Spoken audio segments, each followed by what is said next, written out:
Ticket জোগাড় করে দিন না। টিকিট না না না, ওইসব সিনেমা টিনেমা দেখা বহুদিন ছেড়ে দিয়েছি। রাম প্যান্টানি খাবে। অস্ট্রেলিয়া খেলা শিখলো কবে? বলেন কি বুঝদা, অস্ট্রেলিয়ায় তো ক্রিকেটের রাজা। Batsman Miller, Harvey, Lindwall. ও তোদের কাছে ওরা রাজা, ওদের কাছে কে রাজা জানিস? কে আবার? আপনাদের এই ব্রজরাজ কাঠফার্মা।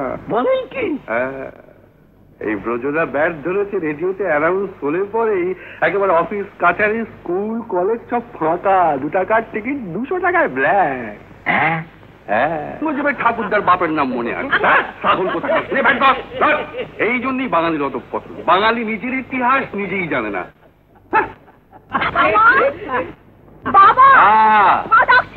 যাচ্ছি না।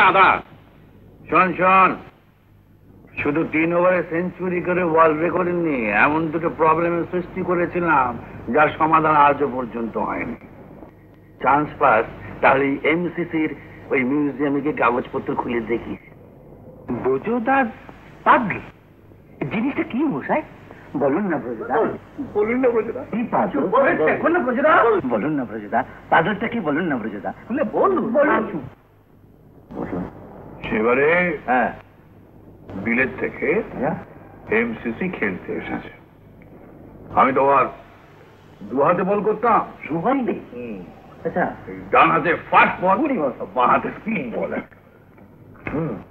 এসে যাই, এমসিসি ব্যাট করতে নেমেছে। আমি প্রথমেই ছাড়লাম একটা লেগ ব্রেক।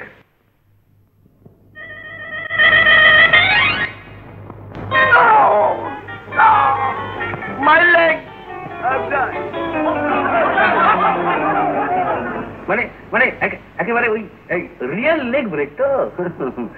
তারপরে গিয়ে ওই হার্ট ব্রেক, হেড ব্রেক আর হ্যান্ড ব্রেক ছেড়ে এমসিসিকে ঠিক লাঞ্চের 8 ঘন্টা আগে সর্বসাকুল্যে 30 রানে আউট করে দিল। সত্যি? তারপর তারপরে তো লাঞ্চ ফাঞ্চ যা হবার হয়ে গেল, আমরা খেলতে নামলাম।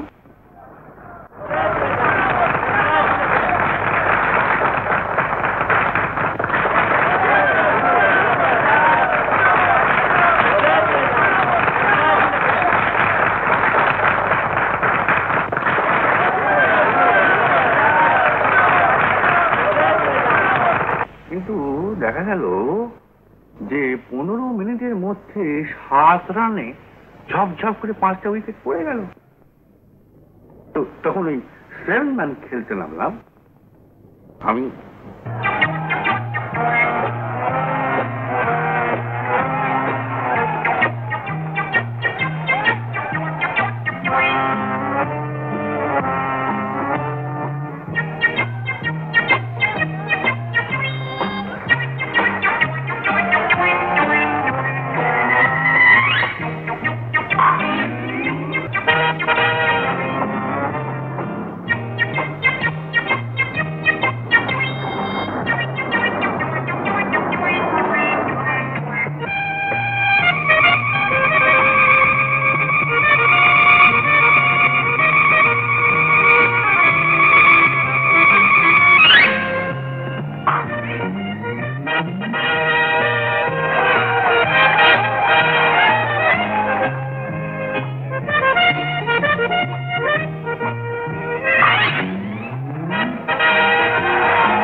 25 মিনিট অপেক্ষা করা হলো, কিন্তু বল আর পড়ে না।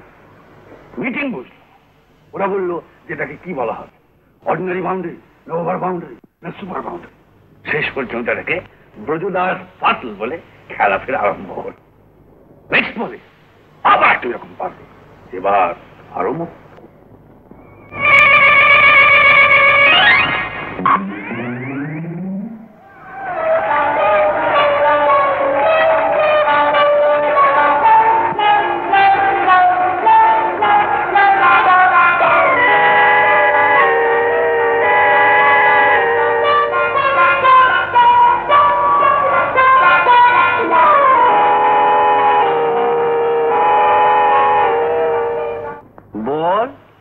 দুভাগ হয়ে গেল।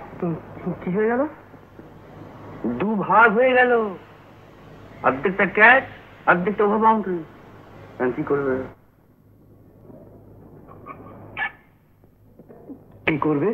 আবার কনফারেন্স বসলো যে আমি আউট না 6 মেরেছি। এটা আমার সেকেন্ড পাজল।